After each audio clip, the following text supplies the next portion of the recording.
Julián Quito, el héroe sin rostro. Historia basada en la sublevación de Columbe de 1803. Columbe es la tierra de la diversidad gastronómica.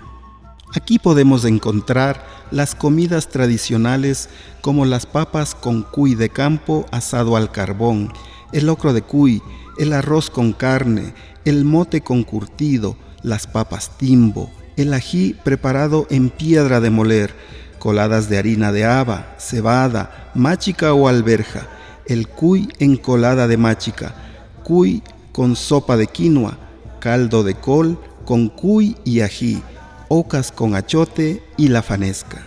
Así también el convite de ramos, el dulce de higo con queso, el jucho, el dulce del arroz, el dulce de sambo, la chicha de máchica, la chicha de cebada, la chicha de jora, la chicha de avena, las tortillas de maíz, las bolitas de maíz con dulce, los chihuilis, el chapito, la maquimashka. Todas estas comidas se preparan durante todo el año en momentos especiales para las familias y las comunidades.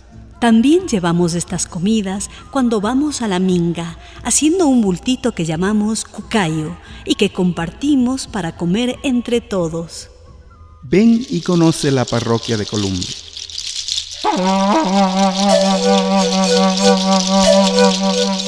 Julián Quito, el héroe de Columbe. Este proyecto es parte del Fondo de Fomento de las Artes, la Cultura y la Innovación, línea de fomento de la memoria social y el patrimonio cultural, convocatoria 2025.